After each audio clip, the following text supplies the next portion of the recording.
Okay, so we will start today's class with small signal operation and models.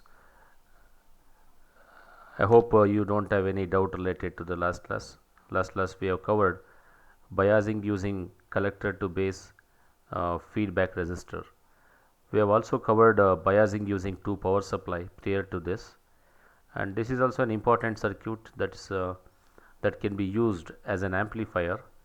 Uh, Compared to the classical discrete circuit or voltage divider bias, in this circuit we are using a resistor called as a feedback resistor that's connected between the output terminal, which is a collector terminal, and then to the base. This provides a negative feedback and establishes stability in the circuit. So that's how this circuit is better compared to the voltage divider bias circuit. And we have solved a couple of problems related to this circuit also. So we have understood the theoretical things related to this topic. In today's class, we are going to cover again one more important topic called as small signal operation and models. We will see short while what do we mean by small signal operation and how to develop models for the transistor. Okay. I suggest you to go through these two chapters thoroughly from the Cedra Smith textbook, especially the BJT biasing and small signal operation and models. The reason why I am stressing this is because same topics get repeated even for the MOSFET also. You can see the next chapter, MOSFET biasing and even small signal operation and models. The exact replica will be there in the with reference to MOSFET also. But only thing is biasing, type of biasing may change with reference to MOSFET. In MOSFET we have fixing VGS, fixing VG, drain to gate feedback resistor. So you can see here we have studied even couple of bias circuits with BJT already, and same thing get repeated even for the MOSFET. So if you study thoroughly these topics, a BJT biasing and small signal operation and models related to the BJT, studying this MOSFET biasing and small signal operation becomes very easier. Okay. So even though they are from the same textbook, I would suggest you to study in depth related to the BGT. Okay. So let me start with today's class with this small signal operation and models. I think previously I need to just I'll open up another material. So we have given little background okay of that.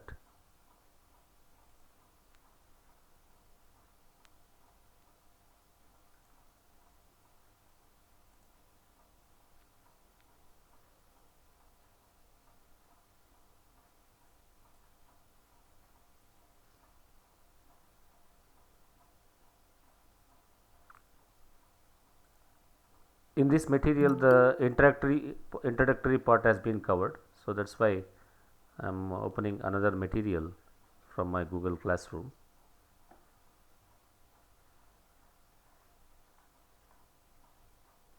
Yeah, 3.6, as you can see here, this is a small signal operation and models. Okay, so far we have discussed the bias circuit for the BJT. So once we have bias circuit for the BJT that can be used as an amplifier. Okay, so our main topic is amplifier. We are just discussing the subtopics related to that, which is the BJT biasing here. Now let us have a closer look at small signal operation of a transistor. And if you look at the conceptual view, okay, of a transistor that can be used as an amplifier, the circuit looks like this. We haven't used any capacitors here. Just it's a circuit which it's a conceptual circuit. That means it just provides you the theoretical background. That's why it is called conceptual circuit. It is not fully the amplifier circuit. So here our intention is to study the voltages and currents that are flowing in an amplifier circuit like this. So all components are not shown here for simplicity. Otherwise the circuit becomes complex, it becomes difficult for you to even understand, our focus will be diverted. That's why only the voltages and currents related to the amplifier circuit, that especially the bias circuit has been taken as a conceptual circuit here, and this circuit illustrates the operation of the transistor as an amplifier. Look at here. So let me start with the input voltage. The circle shows that it is an AC signal. So here AC signal, since it is in transistor, is connected in a common emitter configuration. So the AC signal is applied between the base, and this is the base of a transistor, and this is an emitter of a transistor, and here we have a collector. So these terminals we don't show for all the circuits. This is implicit. Okay. So VB, we already said about notations. If the letter is a smaller case and subscript is also smaller, means it is an AC signal. So let me write it here. This is an AC signal. Okay. So and also along with the AC there is a DC signal applied. You can see here the letter is even uppercase and subscript is also written in uppercase. So this is a DC. For an amplifier circuit we need both AC and DC. So DC is required to continuously turn on this transistor, because AC is a sinusoidal. Typically it is a sinusoidal like this. Whenever signal goes positive, assume that without DC what is going to happen in this circuit when there is no DC here. Okay, when there is no DC here, so definitely whenever positive peak of a signal comes, that's greater than VB, and transistor turns on, and when negative peak comes here, the input signal VB is less than the base emitter voltage, and transistor turns off. That means as and when the positive cycles keep coming, this turns on, negative cycle, this transistor keep turning off. This looks like an rectified signal here. And since it is an amplifier circuit, we don't want to have a rectified signal. We want both exact replica of signal here, like both positive and negative, something like this, and that too in a amplified manner. We should have a signal here. How do we achieve this? Okay, provided this small signal here applied as an input here. This is 50. Usually we apply for an amplifier a signal of this range, 50 millivolt. Okay, so that's a reason here why we applied DC here. So this DC voltage VBE ensures that this always there is a voltage, minimum voltage here between the base and the emitter, so that the transistor is kept on.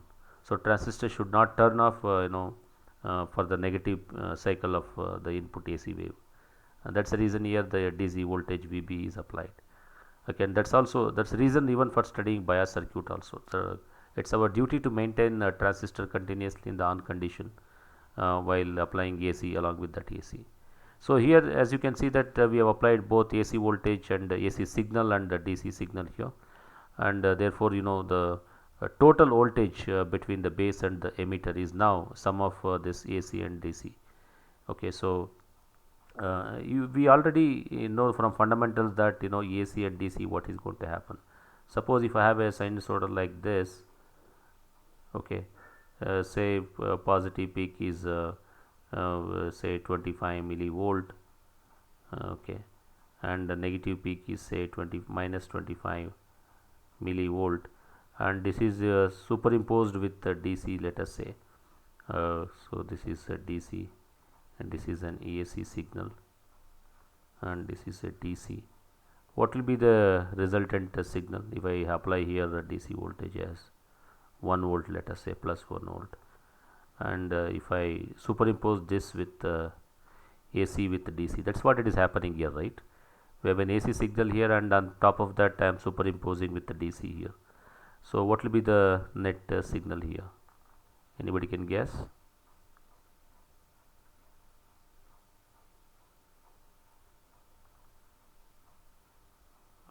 Okay, what's the signal here? All are with reference to time only here. So this is also with reference to time. Okay, now the signal will be oscillating across this. So 25 plus 1 is 1.25 millivolt. That will be the positive peak. It goes something like this. and negative peak is nothing but 1 minus 0.25. It may not be the origin here, negative here. I will just remove this, okay, and write okay. So here I have a 1 volt here, this is a plus 1 volt, and you can see across this a 25 millivolt signal keep oscillating like this. So here this positive peak here is nothing but 1 plus 25 millivolt. For clarity, I would like to take this in volts instead of taking in signal amplitude in millivolts, so that becomes easy for us to understand the things. So let us take it as 0.5 is upper signal, 0.5 volt. Negative peak is, let us say, minus 0.5. Now you can easily understand 1 plus 0.5. So where positive peak goes. So positive peak is now for this resultant signal is at 1.5 volts. What about negative peak? This peak, where it is lying? Because here the this middle line itself, the sign will be oscillating across this plus 1 volt. Now you can see 1 minus 0.5. So this will be minus 0.5. That is negative peak. Now you can see peak to peak again here, it still remains same only. Okay, but only thing is this adding DC to the AC, the AC signal has been uplifted. It has moved little above, as you can see here, minus 0.5 volts. So it is it's plus 0.5, not minus 0.5, because 1 minus 0.5 is plus 0.5. This is plus 0.5. So now you can see this this complete sine wave has been shifted above because of addition of DC here. Okay, this is the resulting signal here. Okay, so same thing can be interpreted even in this here also. So we have both AC and as well as DC voltage that goes to the base of a transistor. And when we look at from current point of view, even there are again AC and DC components even for the current. Since we apply AC voltage, here we have AC current, base current, which is denoted as small I, letter I, and small b. And since we apply here DC voltage, so here corresponding base current is uppercase letter and uppercase subscript. So this is DC. So total base current is now small I and capital B. So this is the total. Okay, so this is total. Okay, so same way we can interpret even this. So now as we know that the transistor is operated in the active mode.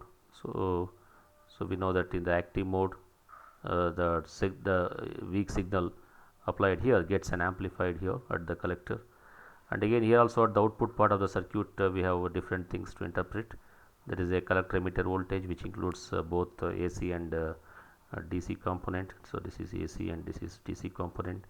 Emitter current also has got AC and DC component. All currents now it has made up of two things, AC and DC.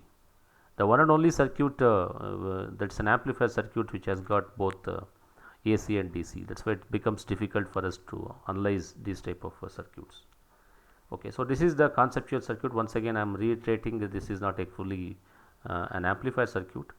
Only the bias part we have discussed here along with the AC and DC signal components shown here. Okay, the base emitter junction is forward biased by a DC voltage VBF battery. As you can see, this is a DC voltage VB. From this the base emitter junction gets forward biased. And look at what happens to the collector base junction, collector emitter junction. Base emitter is forward bias. Okay, so because of this VB, this forward biases the base emitter junction. And the collector emitter junction get reverse bias due to this supply voltage here, because this is an NPN transistor. So therefore the positive goes to the N side, which is a collector here, and therefore that get reverse biased here. So this is reverse biased. We have studied from in the electronic devices that for an amplifier circuit in the forward active mode that we need to maintain for an amplifier. So emitter base junction or base emitter junction will be kept in forward mode, and collector emitter junction is kept in the reverse mode. This is required for the to use BJT as an amplifier. Okay, we have seen even in this same topic under coupled diode model also. Okay, so the reverse bias of the collector base junction is established by connecting the collector to another power supply of voltage VCC through a resistor RC. That's what you are seeing here. We have connected another power supply here VCC along with VBE, and so this circuit, this VCC is connected to the collector through this resistor called as RC. The input signal to be amplified is represented by the voltage source VB. We already discussed about this. VB is the input signal that needs an amplification. This is usually a weak signal, and that gets superimposed with the voltage VB, DC voltage VB, and we have seen the resultant signal at the input side of the amplifier circuit now. So, we consider DC bias conditions by setting the signal VB is equal to 0. Once you make AC signal as 0, that is a VBE, okay, in the circuit, we get a bias circuit. So, we are eliminating just AC. So, the circuit simplifies to the bias circuit here. Look at this circuit. Wherever you have an AC, if you can make 0, especially this, if we eliminate this thing VBE, its AC component. So, obviously the AC current also get eliminated once you remove this AC base emitter voltage, and you can see that AC emitter current also get eliminated, AC collector current also gets eliminated.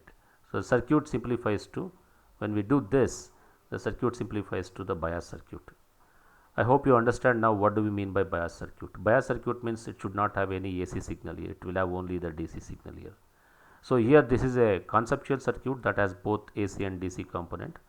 I am just showing you a technique how to reduce or convert an amplifier circuit like this to the DC bias circuit. So, in order to convert this amplifier circuit into the DC bias circuit, we must make AC signal as 0, and I will show new circuit that once we make AC signal as 0, VB as 0, all AC components will lead to the 0 in the circuit, and resultant circuit is as shown here, as you can see here. So, this is the resultant circuit here. So, there is a DC voltage here, and so that gives you DC current here, and that goes to the BJT of a transistor that keeps BJT in the forward bias mode, base emitter junction in forward bias mode. This collector supply keeps this base and collector and emitter in the reverse mode, and all these are the DC currents. We do not have AC here, because in this circuit assumes that we assume that AC signals are 0. When you make AC signal as 0, the circuit this is nothing but a bias circuit or DC circuit. So, this is a bias circuit, or you can call this as a DC circuit also. We will use this type of circuit for DC analysis, as you can see here. So, this is same as figure 1 only, as you are seeing here. This is figure 1. There is a conceptual circuit that explains the operation of transistor as an amplifier, and once we make AC signal as 0, that circuit reduces like this. Many times for you to analyze a complex circuit which involves both AC and DC, so you can apply superposition theorem and consider one source at a time. So, like that here also we have considered only the DC signal acting on the transistor, and this becomes a bias circuit. Okay. Excuse me, sir. There are few people trying to enter the class, sir. Please give permission, sir. They have to come in time, otherwise next time see we do not allow the students if they come late so inform them to attend in class in time, okay, because otherwise it get disturbed. Okay, all right, with that let me move on to the equations, little bit equations, math equations. So, you can see here the relationship between the DC currents and voltages here. Okay, here we have just showed the equations, sorry, the notations of the currents and voltages, but now we are going to show you the mathematical relationship between the currents and voltages. The first equation you can see here, this is a collector current, okay, DC collector current, and IS is nothing but it's a reverse saturation current. The collector current and base emitter voltage are related using with this relationship. It is an exponential relationship that we have between the base emitter voltage and the collector current. Let me go back to circuit and explain here. I am just explaining here between the base and emitter voltage. This is base emitter. So, this is, let us say, this is VBE, and this is IC here. The kind of a relationship between the IC and VBE is exponential kind of relationship. This VB input DC base emitter voltage and output collector current here. So this is the expression that relates input voltage and the output current here. So this Vt is the thermal voltage, which is value is equal to T by 11,600. Let me write it here. So Vt which is equal to T divided by 11,600, and this T can be written as T small t temperature with 273 if you are converting this into the Kelvin, divided by 11,600. So this will be in Celsius here, per degree Celsius here. Okay. All right. This is the equation. So I hope you are clear with all this term here. These relations students has to remember. I strongly suggest you to note down all these equations in your notes and memorize them, so that you don't forget it, during while solving the problems or numericals. Another equation which relates emitter current and collector current is this: IE is equal to, or we know that very popularly, alpha, right? Alpha is nothing but IC by IE. So this is the current gain in common base configuration. CB in common base configuration current gain, that is denoted as alpha. Look at this alpha. Alpha is usually 1, because most of the times we have seen that IE and IC, they are equal. So therefore alpha will tend to unity. Okay, alpha tends to 1 here. So therefore see, when alpha tends to unity, the emitter current will be equal to the collector current. Look at the circuit now. So what we are trying to say is the emitter current that is flowing here at the emitter terminal, this current here will be equal to the collector current here. But IC and VB, they are exponentially related to each other. Any small change in the VB leads to big change in the collector current here. So this collector current and emitter current, most of the times they will be equal.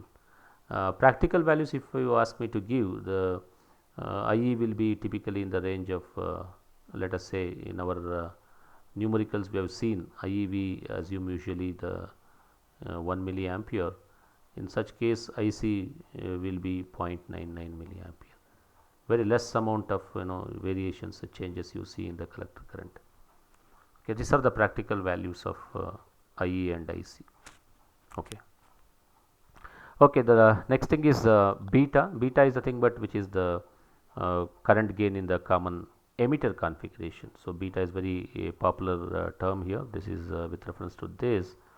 Okay, so we know that beta is equal to collector current IC by IB. Okay, so output current by input current. This is for common emitter configuration. See, common emitter configuration. So when I say common emitter configurations, the student should just imagine the type of the mode of operation here, common emitter configuration. In that the current gain is defined as beta. So in common emitter configuration, the output current is collector current and input current is the base current.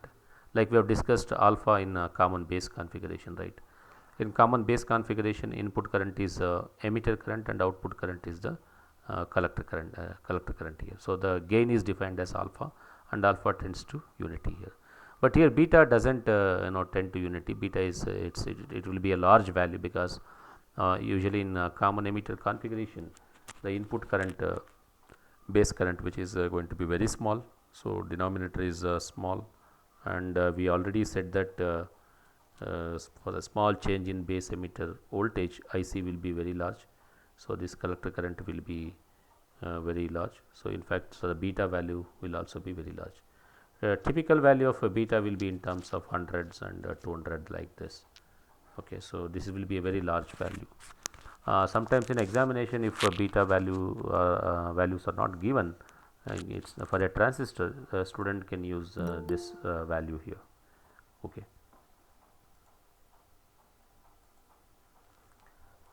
All right, so with that I think we have covered this equation. So next equation is the collector voltage, which is VC. It's not collector emitter voltage, but In this case, since emitter is grounded here, okay, so if you apply KVL to this loop, okay, let me show here. If you apply KVL in this loop, what is the equation? Anybody can remember here? So if I start from this negative terminal and end with the ground, so which is minus VCC, drop across, this is IC times RC,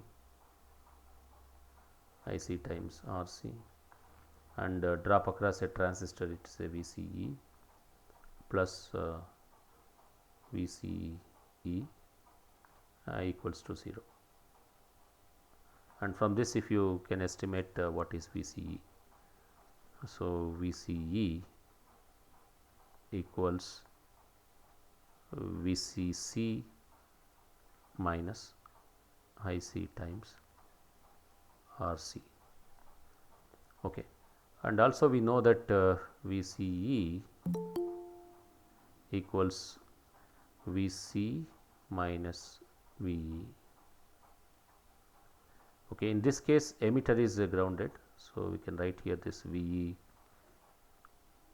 equals to 0 because emitter is grounded. So when VE goes to 0, so we can write this VCE same as VC. So therefore this equation also we can write VCE, which is equal to VCC minus ICRC, that's equal to VC. So same equation is also shown here. You can see here VC, which is equal to VCE, which is equivalent to VCC minus ICRC. Next is for active mode of operations, we must ensure that collector voltage, this voltage is measured with reference to ground. So till here this is the collector voltage, this is VC, so this is VC, voltage measured here with ground here.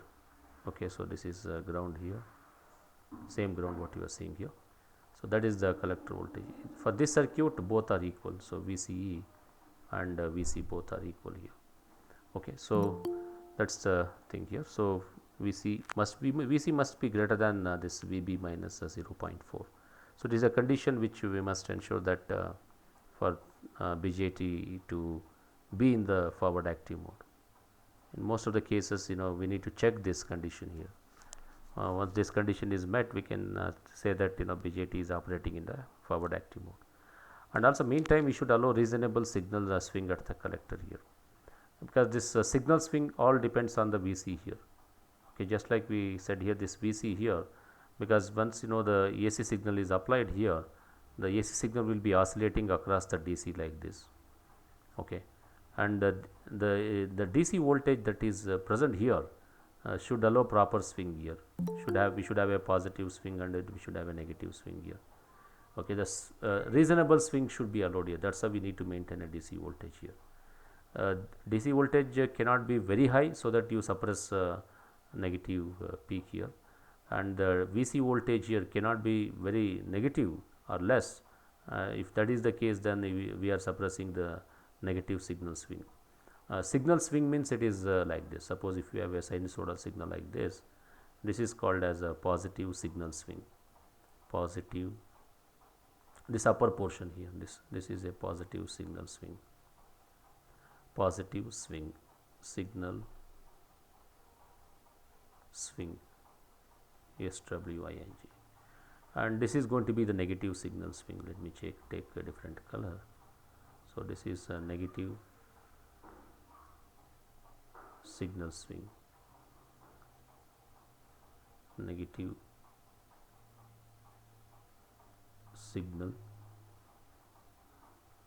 swing. For an amplifier circuit, we need to maintain both positive signal swing and negative signal swing, reasonable positive signal swing and negative signal swing. Since it's an amplifier circuit, this DC, the AC will be oscillating across this DC voltage. In here we have a VC is the DC voltage here. This voltage matters a lot here. It can't be too high or it can't be too less.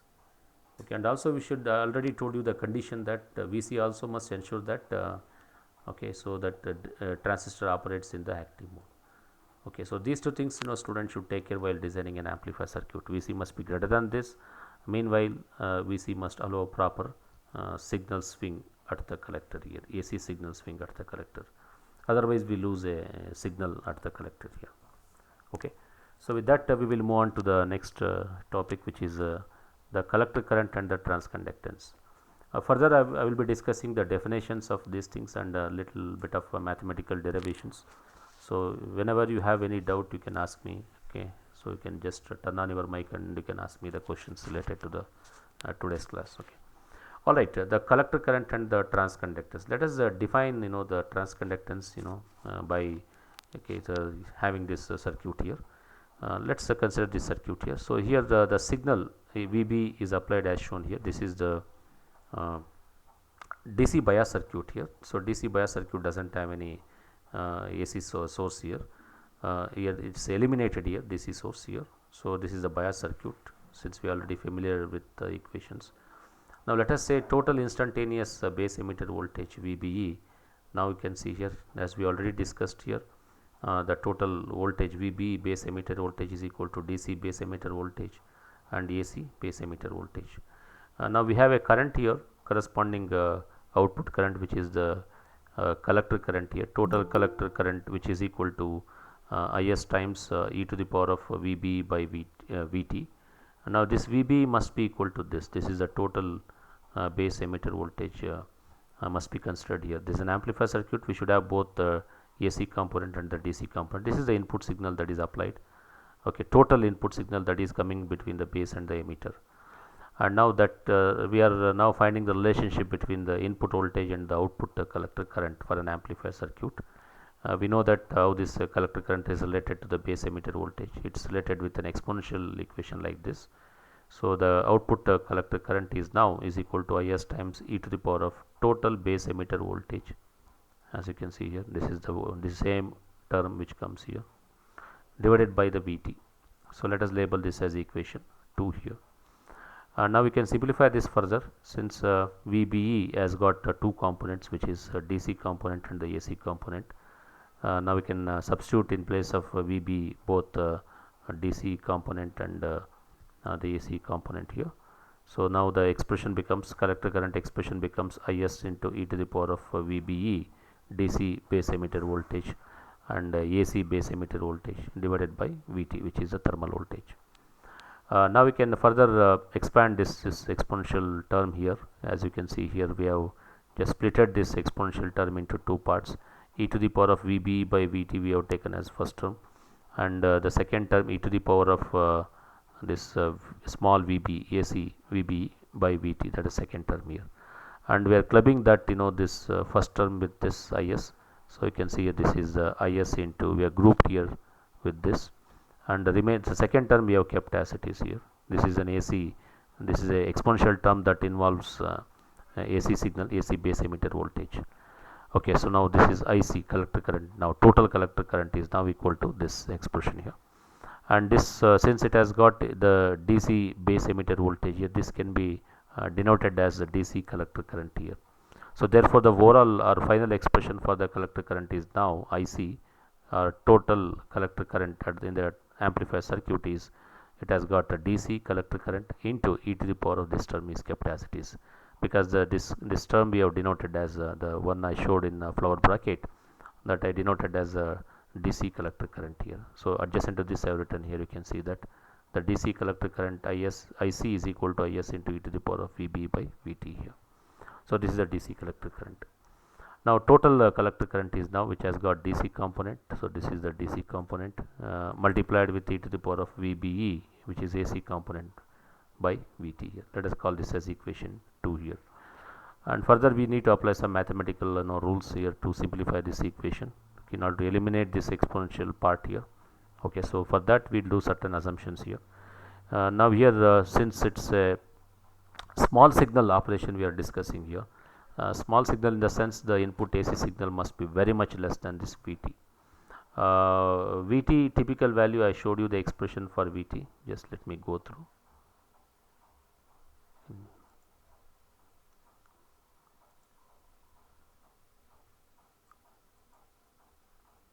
Yeah, here.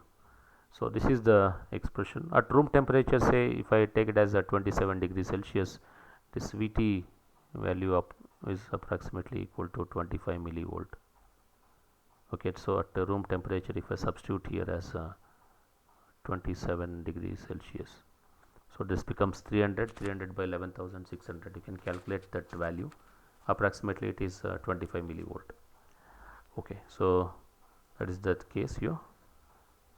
So here I should assume that for a small signal operation, if the amplifier circuit to be a small signal, we must ensure that this condition is met. So this value we know that, which is at room temperature, which is 25 millivolt. Now the input signal or AC signal that we are applying, if it is less than this 25 millivolt, so then we say that the amplifier is small signal amplifier. Okay, so now let us once we apply this condition to this equation 3, okay, so what happens you can see here. For VB which is in numerator of exponential, if that is going to be less than this VT, so this you can expand as a series, okay, exponential series. So this becomes a very small value. This becomes a very small value, so that the first few terms can be retained after expanding this exponential series. First and second term can be retained, that is a DC term. As you can see here, the IC is a DC term and it has got even both AC term also. So you may have a doubt here how I got this equation. This equation can be just a simplified version of this exponential series, ignoring higher order terms and retaining only the first and second term. This gives you this IC is equal to IC into 1 plus VB by VT. So this is I've shown here, written here, you can see here. Equation 4 is a result of exponential series expansion and retaining only the first two terms of equation 3. So here once we expand it, and if you retain only first and second term, you get a resultant equation as 4. Equation 4 is valid only for the VB less than 10 millivolt. So if you can't use this equation for large value of VB, initially we assumed that VB must be far less than VT. So this equation is valid only for small VB, typically the 10 millivolt of value. So a circuit which uses which accepts or which we restrict ourselves the input AC signal to 10 millivolt, that is called small signal approximation here. Okay, so let us go further and elaborate the same equation 4 here. If you just multiply this with the terms which are in the bracket, the collector current looks like this. IC, small IC, which is equal to, this is a total collector current, which is equal to DC collector current plus IC by VT into VB. So this is an AC signal here, which you can see. So again in this equation also we can make out that the AC signal has been superimposed with the DC here. So this is a DC here. This is a total collector current here. Remember, even let me look into the circuit here. We are discussing just in original amplifier circuit. If you have a look here, okay, we are just discussing this current here, IC. Okay, how it is related to the VB. Okay, so same equation we are discussing here. Okay, so now IC, the total collector current is composed of DC bias value IC and a signal component which is small IC. This can be indicated as small IC. Okay, this term can be shown as a small IC. This term can be written as, since it has got AC base emitter voltage, so total term, these are the even though it has got IC, which is a term here, this total expression can be written as IC here. So now IC becomes, now you can see here, if I expand this, IC is now is equal to this total expression here. IC is equal to capital IC by VT into VBE. So this is called, IC is signal current in the collector. This is the signal current in the collector, which is related to the base emitter voltage in this way. Okay. Okay, next let us, our main aim is to define what is transconductance. So let us go through that. The equation 6, I hope you understood equation 6. What we have done in equation, how we got this equation 6 is just multiplying this DC collector current with this the terms which are present in the bracket, and we have come out with this equation. Let me rewrite here. This equation can be written as total collector current, which is equal to DC collector current IC plus AC collector current IC. So this term can be called as a signal collector current or AC collector current here. So IC, which is same IC I have written here, and this DC collector current is here, and the remaining term I can call that as AC or signal collector current here. Now signal collector current is rewritten here with this expression here, and now with that we are defining what do we mean by transconductance. So transconductance is an important phenomena in a transistor, is important term in a transistor which everybody should understand about that. We will see the significance of transconductance in an amplifier circuit later stage, but here now we are defining what do we mean by transconductance. Let us look into the equation 6 specifically. Look at this equation 6. Using this we are going to define what do we mean by transconductance. So this equation 6, which relates signal current in the collector to the corresponding base emitter voltage. Look at here, this is the base emitter voltage, which is the input AC signal, and this is the output collector current here. So this is a relationship between the output AC current in a amplifier circuit to the input voltage which is applied to the transistor, which is base emitter voltage. If you look at this equation, the equation something lies like this: VCCS. Anybody can remember what do we mean by VCCS? Voltage controlled current source. Look at here, this is a VBE, which is voltage controlled current source here. So this, because this input is AC source, that is controlling the output current here, I see here. Okay, so that's what this, we are just expanding this equation. This equation 6, relates signal current, which is IC here, in the collector. The signal current is flowing in the collector to the corresponding base emitter voltage applied at the input, so which is VB here, and this can be written as like this. Okay, so now I am introducing a term called transconductance. So IC, which is equal to GM. Okay, so this complete term I am labeling this as transconductance. This is GM. So this equation 6 now reduces to this IC. This is signal current in the collector, which is equivalent to the transconductance GM into base emitter signal voltage, which is VB, which is same as this. Now this equation 6 I am using for definition, to write definition for the transconductance now. So now transconductance, now if we elaborate it here, GM expression for GM becomes now IC by VT here. So GM is nothing but output current by input voltage, that is the definition. So in this case it is IC by VBE, that is the definition of GM, which in turn is equivalent to this IC by capital IC by VT. Okay, so this is called as transconductance equation. So students should remember this. This is an important term related to the amplifier circuit. Equation 7, we observe that transconductance of the BJT is directly proportional to the collector bias current IC. Look at this now. So using this expression we can write that GM is now proportional to IC, DC collector current. Look at here in the numerator we have a DC collector current here now. Okay, and also GM must be measured at the in the linear region of an amplifier here. We have seen that, you know, the transconductance something like this, right, in the beginning itself. So this GM must be measured in the linear region, especially the forward active region here, this region. Here GM must be measured in the transfer characteristics that we have seen in the beginning of the class here. Thus, to obtain a constant predictable values for the GM, we need a constant predictable value of IC here. So if what we mean by this is, if we want to have a constant and you know, the expected value of GM, we must have a DC collector current also must be a predictable one, or you know, the designed one, or you can say calculatable one here. So this straight away it's related to the DC collector current. So that's why, so DC variation in any DC collector current also changes the transconductance of an amplifier. Now when we compare this GM with, even as I told you, the MOSFET also, we will come across this transconductance. When we compare the transconductance of the BJT and transconductance of the MOSFET, though we have not discussed MOSFET transconductance, but BJT transconductance is relatively high compared to the MOSFET transconductance.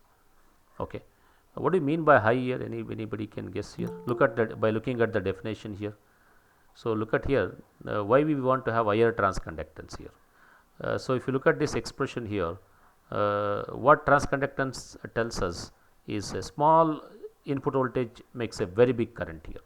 Larger the value of GM means small AC signal gives a large collector current here. Okay, so that's a transconductance higher value indicates here. Okay, when we compare transconductance of BJT and transconductance of MOSFET, okay, as we are trying to say in the last point here, BJT has got very high transconductance, because for a small AC signal that we apply for BJT, the corresponding collector current that we are obtaining is very large, because BJT has got very high transconductance. But same thing is not true with reference to MOSFET here. Okay, so if you apply same AC voltage to the MOSFET, we may not get same drain current in the MOSFET, higher drain current in the MOSFET. That's what we want to say with reference to that. Typical values of GM we have given here for BJT. For a DC collector current of 1 milliampere, typical value of transconductance will be 40 milliampere per volt. Look at the unit here for transconductance, it's ampere per volt. Since it's a BJT, we are just working on small signal operation and models, the current will be in milliampere only. So the unit for this transconductance is milliampere per volt, that is the unit here. Next we will have a look into the graphical interpretation of GM before we end up today's class. Look at this, this is the graphical characteristics of the transistor under small signal condition here. So you can see this is a total collector current we have plotted along the y-axis, and total base emitter voltage is shown along the x-axis. Input AC signal which is applied, okay, is also shown here, and this is written according to scale here, and we assume that the transistor is operated in this linear region here, or forward active region here, and you can see that Q point is very important here. Q point is nothing but the base emitter voltage of this and collector current of this. Okay, now if you plot the output collector current according to the input base emitter voltage, since BJT in the active mode, this is active mode of operation. So this is active mode. Let's assume that BJT is operated in active mode here. So now corresponding the collector current, you can see that here. So this is the collector current wave which is plotted. Okay, so because y-axis is collector current here, parallel to this that we are showing is the collector current waveform, AC collector current waveform, and this is BJT behavior. You can see here this transfer characteristics shows that it's a plot of VB versus IC. This is a device behavior. Let me write it here. So this is device characteristics, device in the sense BJT characteristics, and this is device characteristics. So device characteristics, I will show it in a red color here. This is how the device behaves. Now the entire device characteristics, if you look at it, is in some regions it is 0, and in some region it is linear. So this is now we have to use here only the linear region to obtain amplification. So therefore the entire characteristics is let me write it here, device characteristics is non-linear in nature.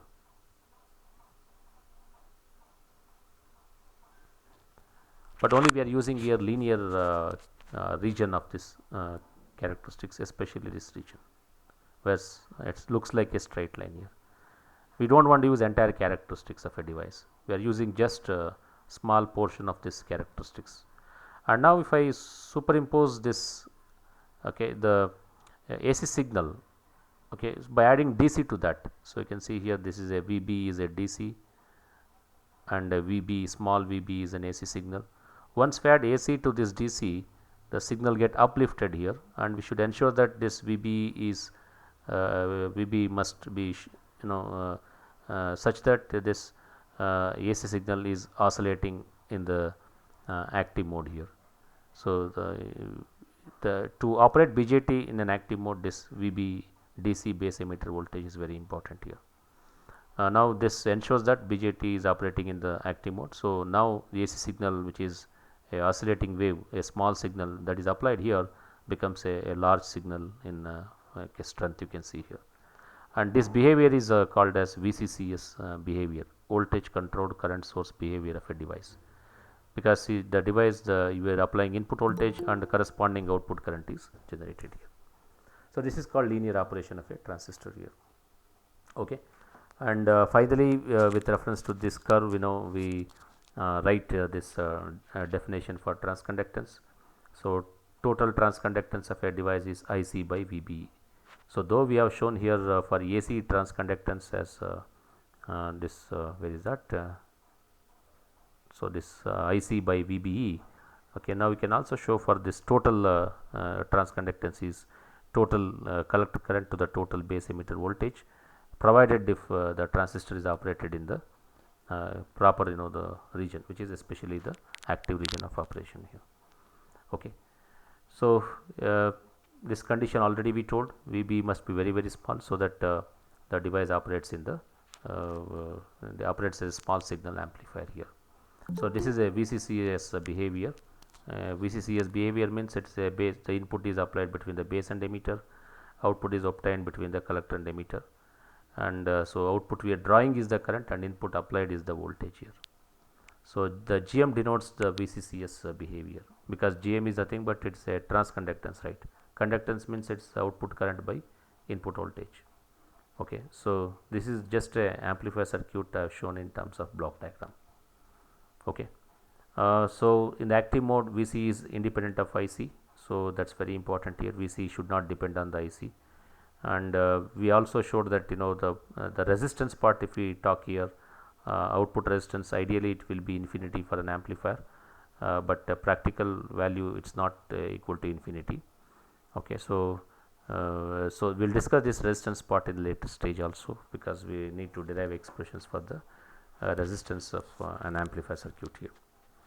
Okay, so with that I think we'll cover up today's class. In today's class we have just discussed conceptual circuit and followed with definition of the transconductance here. Okay, in the next class we will discuss about the base current and the input resistance at the base.